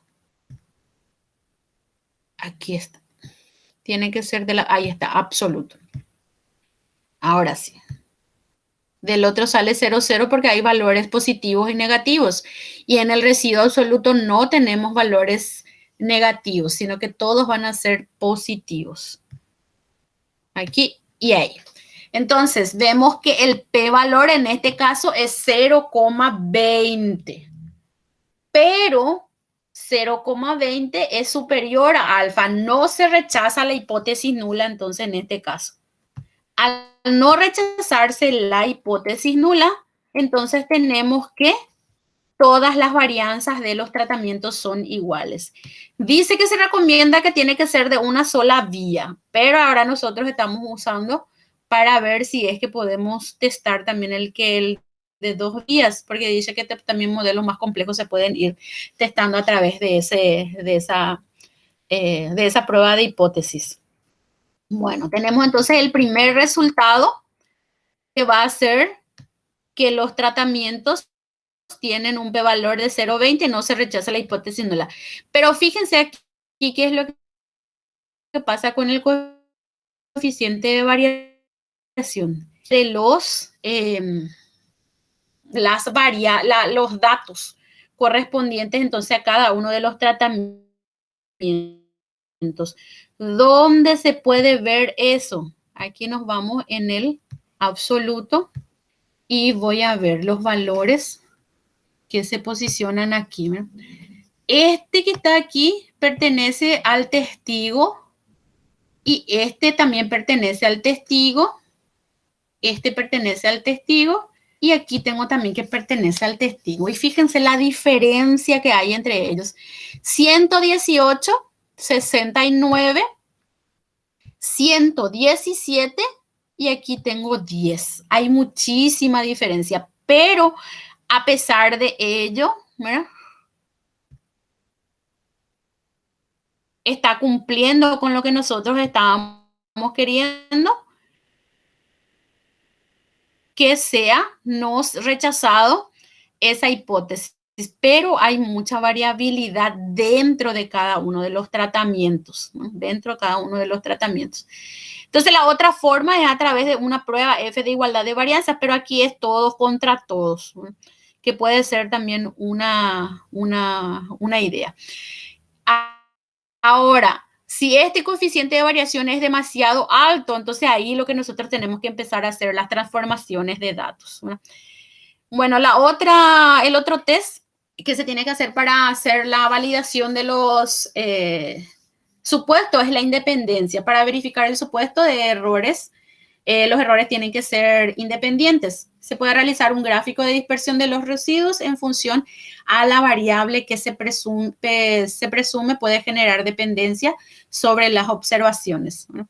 La secuencia en el tiempo en que los operarios realizan las observaciones. Nosotros tenemos que ir midiendo tal vez en función a las repeticiones para ver si tiene una tendencia o algo.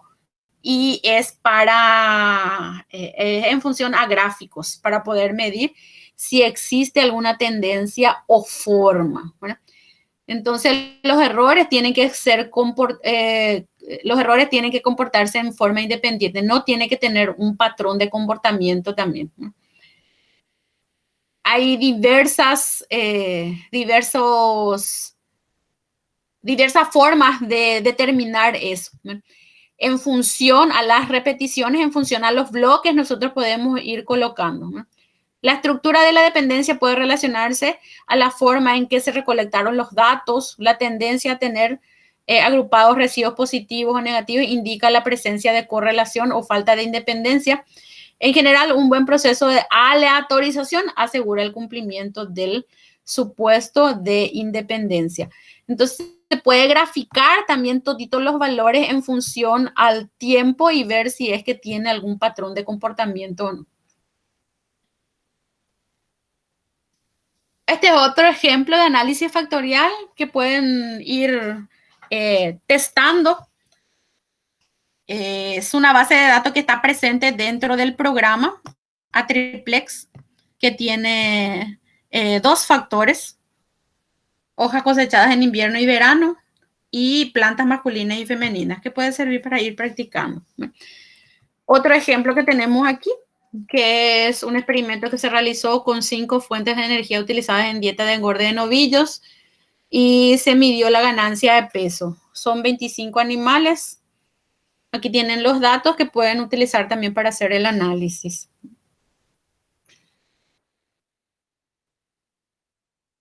Y por último, aquí tenemos entonces las transformaciones de los datos. Si los datos no cumplen con los supuestos, entonces tenemos varias formas de transformar los datos. Las más utilizadas son estas 3, ¿verdad? La logarítmica, que hoy se utiliza para hacer la normalidad de los datos. Se puede utilizar raíz cuadrada y también el arco seno. La raíz cuadrada es un tipo de transformación que es utilizado cuando es variable discreta, ¿verdad? Cuando se cuentan los datos. tiene una distribución Poisson. Aquí faltó una O. Poisson, donde las varianzas son correlacionados con las medias. Y el arco seno es recomendado cuando nosotros utilizamos proporciones.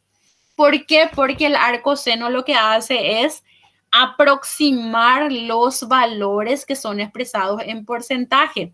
Podemos ir viendo algunos ejemplitos rápidos para ir haciendo el análisis.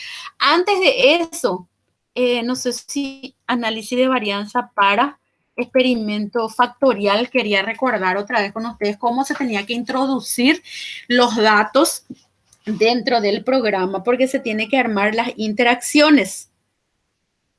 Entonces, vamos a utilizar este archivo que se llama Atriplex para hacer el análisis. Entonces, abrir Atriplex, aquí está.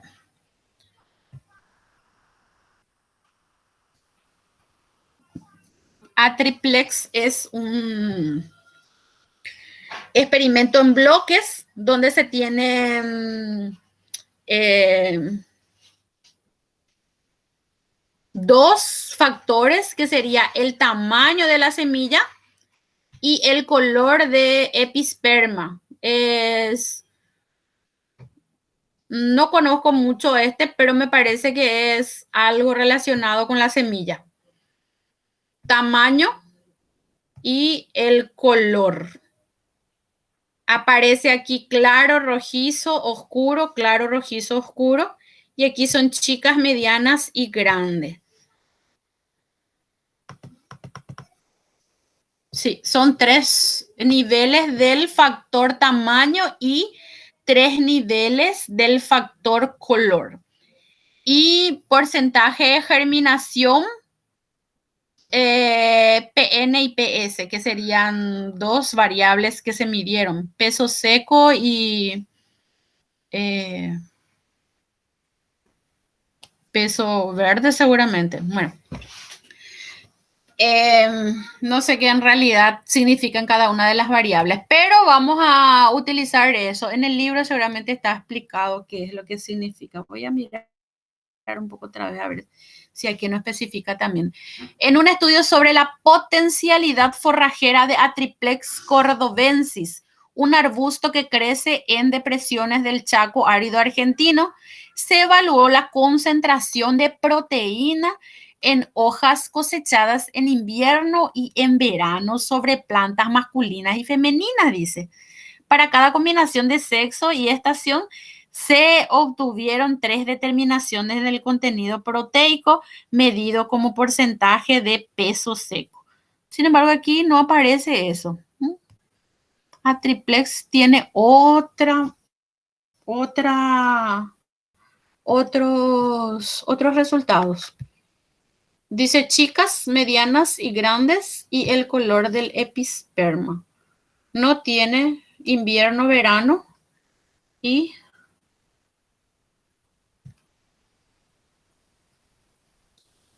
masculina y femenina. Hubo un error aquí. Bueno, de todas formas vamos a hacer el análisis de esto. Profe. Tenemos, ¿sí? Factorial 2 dice los datos que se encuentran en el archivo factorial 2.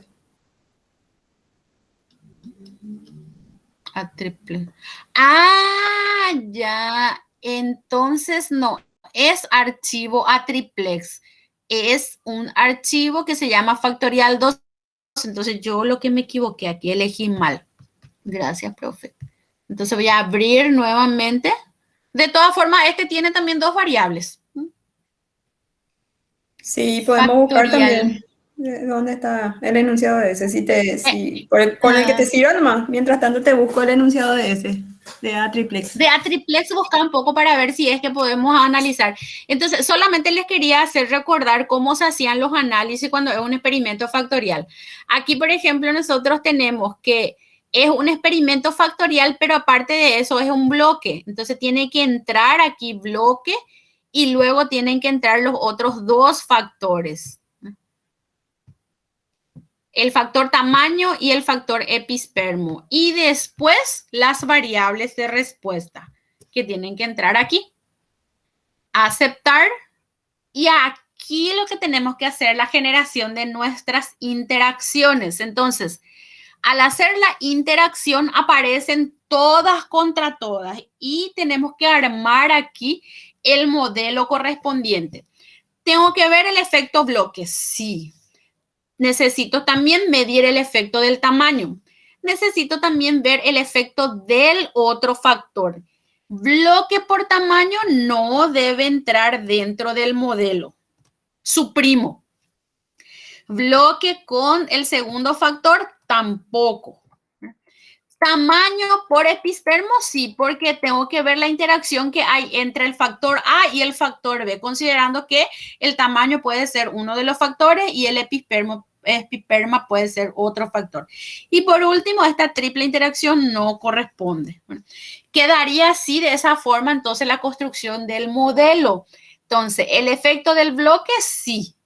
El efecto del tamaño sí, el efecto del episperma sí y la interacción entre esos dos factores. En la comparación, elijo el test y quiero ver si existe diferencia entre tamaño, que se vea.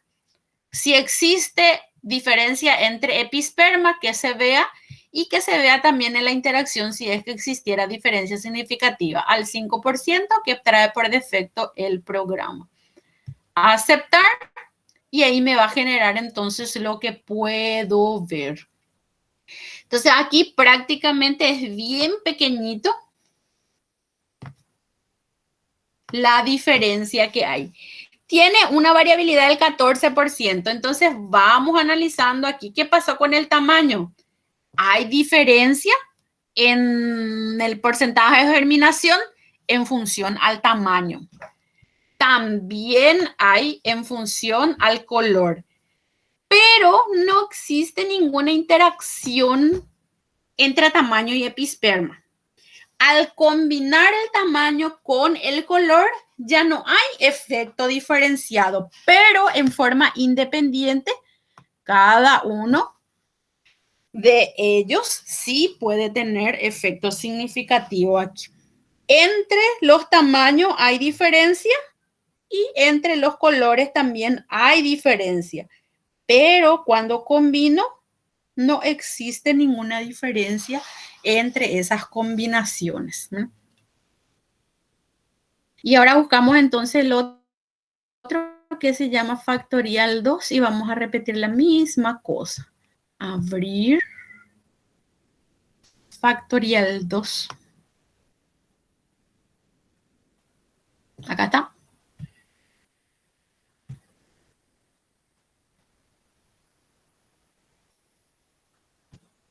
Ahora sí, masculino, femenino, invierno y verano. ¿Cuántas repeticiones tenemos aquí?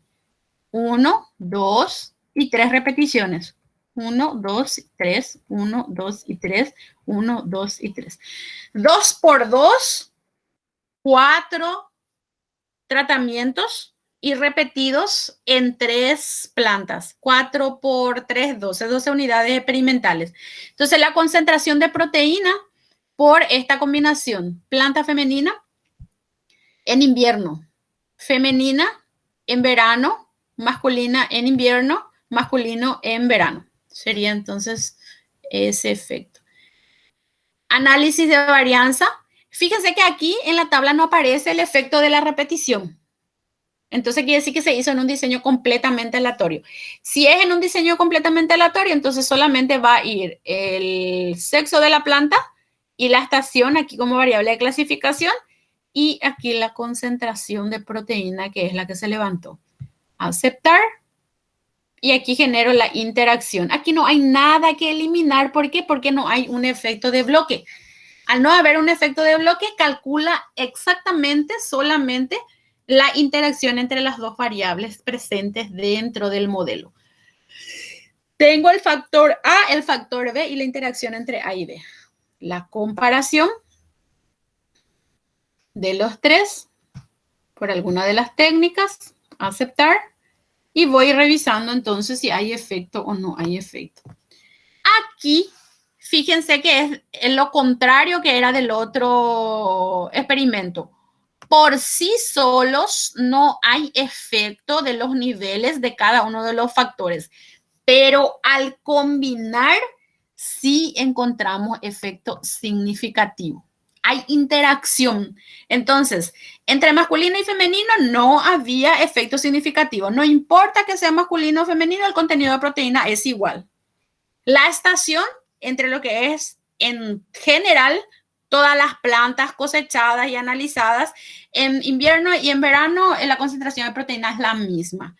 Pero cuando separo y verifico si utilizo solamente femenino en invierno, si utilizo masculino en invierno o el otro nivel del otro factor combinado con los niveles de la estación, sí hay efecto significativo. ¿Existe alguna combinación que hace que sea diferente el contenido de proteína? Entonces, para poder revisar cuál es la diferencia, entonces vemos aquí esto. Masculino tiene proteína más alta en invierno. Femenino tiene proteína más alta en invierno y masculino en verano. 26 y 24. Entonces ahí tengo el resultado que femenino debería de utilizar en invierno si es que mi intención es obtener el contenido de proteína más alto, y masculino en verano. Entonces, masculino en invierno no me sirve porque va a generar una proteína más baja si mi intención es obtener un valor alto, y femenino en verano no me sirve tampoco. Entonces, sería entonces el resultado en este caso cuando tenemos experimento con interacción positiva. La anterior, solamente en forma independiente actuaban.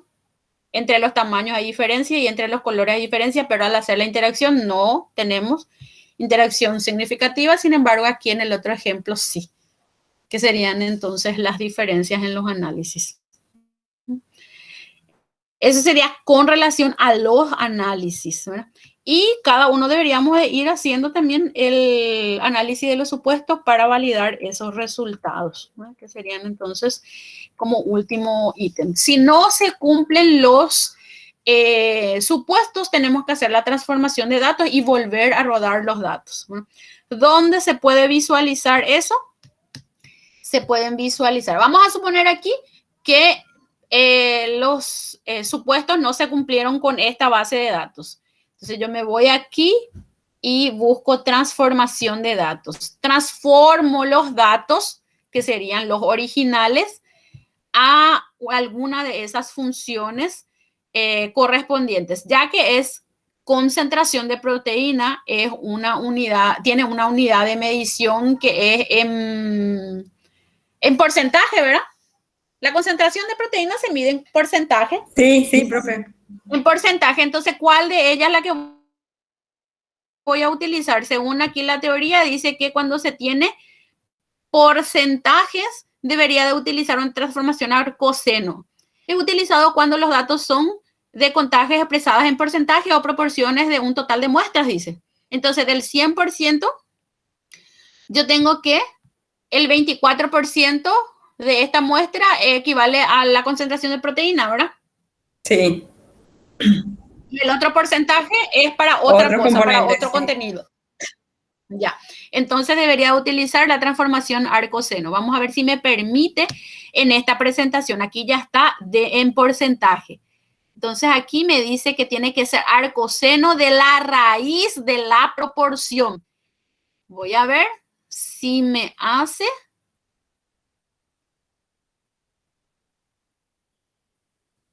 Aceptar y no me generó nada.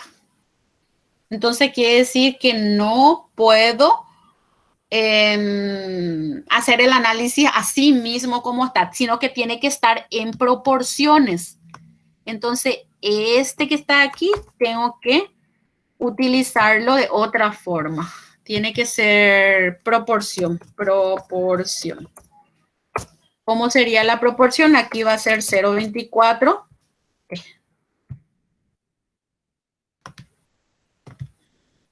0,24 Aquí es 0,28. En Excel debería de transformar primero los datos y después para pasar aquí. Punto 0,26, punto 17, punto 18, punto 16, punto 17, punto 18, punto 16, punto 24, punto 25 y punto 23.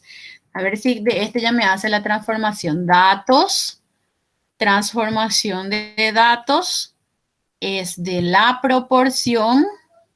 Aceptar tiene que ser este. Arcoseno de la raíz de P. Creo que me faltó otra vez raíz. Vamos a ver aquí. Sí, ya me hace. Entonces hizo la raíz cuadrada, primeramente de 0, voy a comprobar con mi calculadora. Raíz de 0,24 primeramente. Y a eso le agrego arcoseno. Inversa. ¿Dónde está mi seno? Inversa seno. Es igual a 0,51. Eso creo que no es entonces. Tiene que dar 29. Vamos a probar otra vez. Entonces aquí tiene que ser raíz.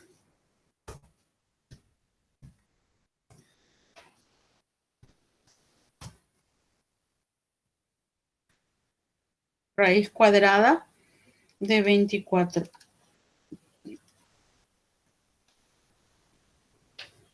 (0,48). Raíz cuadrada de 0,28. Voy a hacer solamente de esos dos.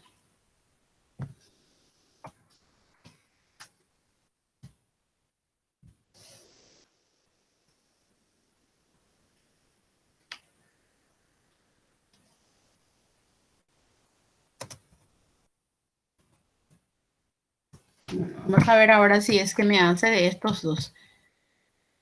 Datos. Porque tiene que dar un valor en porcentaje. Transformar la raíz, esto.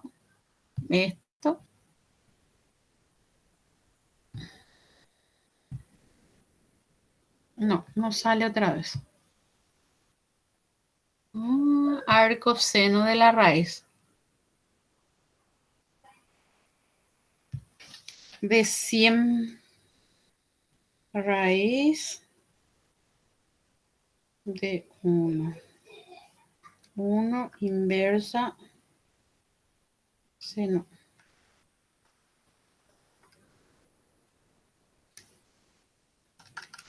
La inversa de 90 tiene que dar...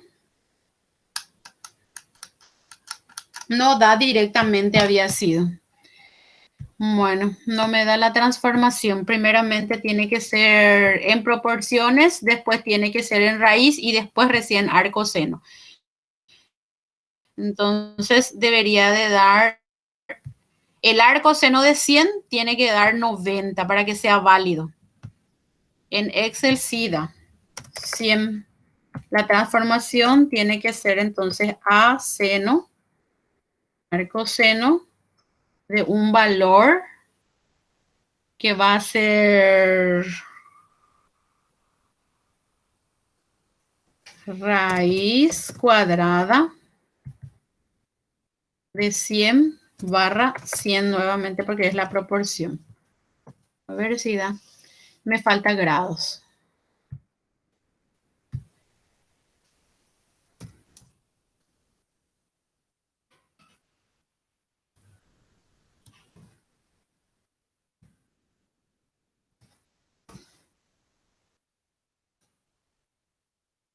$90. Este sí da. Grados arcoseno de la raíz. Pero si le aplico solamente arcoseno,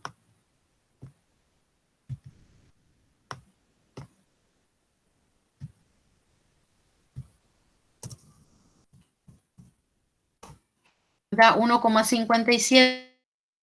Entonces, aquí deberíamos de buscar cómo encontrar esa transformación.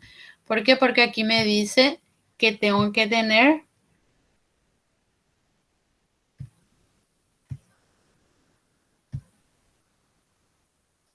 el arco seno de la raíz de una proporción. Entonces, esta raíz de una proporción primero tenemos que darle.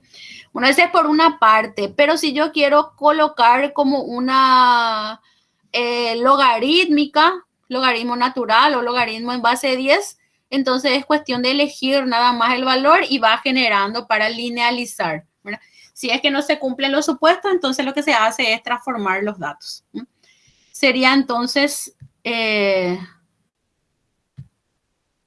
cuando no se cumplen los supuestos. Entonces, cuando nosotros no encontramos el cumplimiento de estos análisis, entonces antes de pasar a encontrar otro tipo de análisis o proponer solamente una descriptiva, se hace la transformación de datos, se testa nuevamente todo lo que anteriormente hicimos, pero con los datos transformados. Y si es que se cumple con los datos transformados, entonces sirven los datos anteriores, que serían entonces las técnicas que se utilizan para poder hacer el análisis.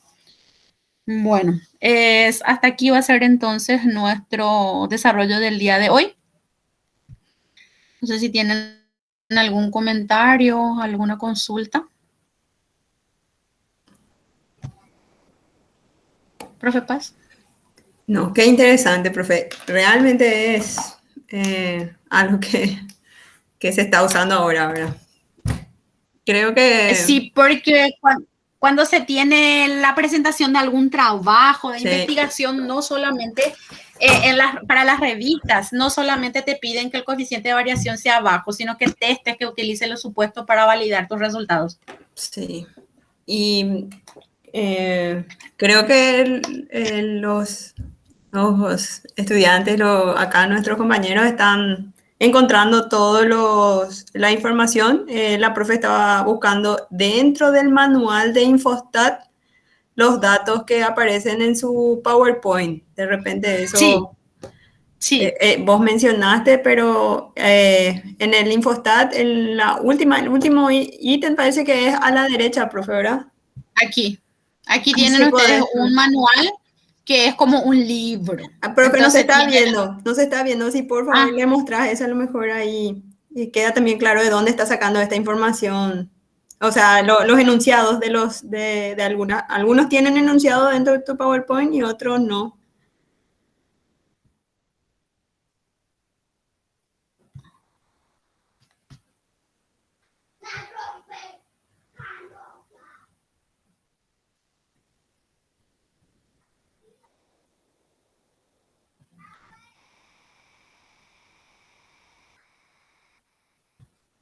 No sé si ya se está viendo, compartí otra vez.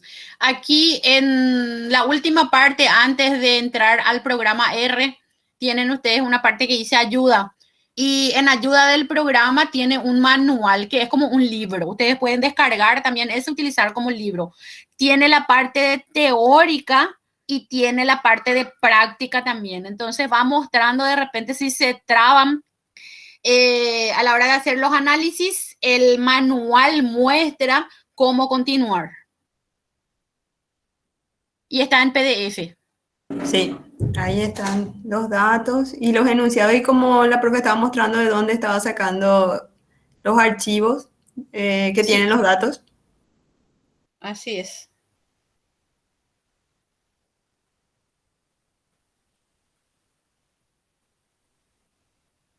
Bueno, sería entonces esta como una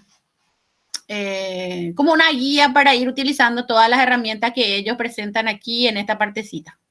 Y esperemos no tener de eso, aquí en el archivo, sí, en el archivo, tener que llegar a transformar para probar. Sí, vamos a planear bien. Esperemos que no. Otra cosa, por ejemplo, cuando nosotros tenemos variables que es cuantificación, por ejemplo, contar cuántos huevitos aparecen en... Evito un ejemplo nomás, que habían experimentos que hacían cuantificación de huevitos de los parásitos en las heces de los animales. Y un animal que recibió el mismo tratamiento que otro animal tenía millones y el otro tenía 20. Entonces, eso hace que el dato tenga un comportamiento muy variable. Y ahí hay necesidad de hacer la transformación de los datos. ¿Por qué? Porque lo que se está haciendo es contar individuos. Y al contar individuos, sí o sí, esa variabilidad es muy alta. Ahora, cuando son variables que se pueden medir a través de algún sistema métrico, entonces eso ayuda a disminuir la variabilidad. Siempre depende de la naturaleza de la investigación. Bueno, vamos a dejar hasta aquí entonces nuestra clase del día de hoy. Les agradezco mucho su participación y vamos a estar en contacto. Gracias, y no se profe. olviden que la próxima semana va a ser nuestra evaluación número 1. Prepárense, por favor. La misma modalidad siempre, teoría y práctico. Te iba a preguntar eso, va a ser el mismo sistema, va a estar disponible 120 minutos, profe, ¿verdad? Pero ahí no Sí. vamos a usar cámara. No. Parciales queda nuestra elección, dicen en la dirección. Sí. ¿Qué decís, profe? No, ¿verdad? No. Lourdes. Consulta, doctora, en cuanto al parcial, ¿el parcial va a ser toda la parte teórica de las clases o va a implicar también hablar sobre nuestro trabajo práctico? A la profe es la consulta. ¿Qué trabajo práctico? No pregunta si es que el trabajo práctico va a estar incluido dentro de la evaluación del parcial. No. No, la parte práctica es contigo, profe. Sí. Vos vas evaluando la entrega puntual, la entrega completa Sí. y todas esas cosas seguramente, ¿verdad? Sí, así mismo. Pero no, la parte teórica, esta que nosotros estamos trabajando. Ya, muchas Sí. gracias. Lourdes está ahí. Ahora abrimos la clase 4, que es la que tiene el archivo, el último archivo que subió la profe. Gracias, doctora. Sí, y como eso es lo que está queriendo, o sea que estamos queriendo decirles que el enunciado de lo que ella fue presentando, en algunos está el enunciado de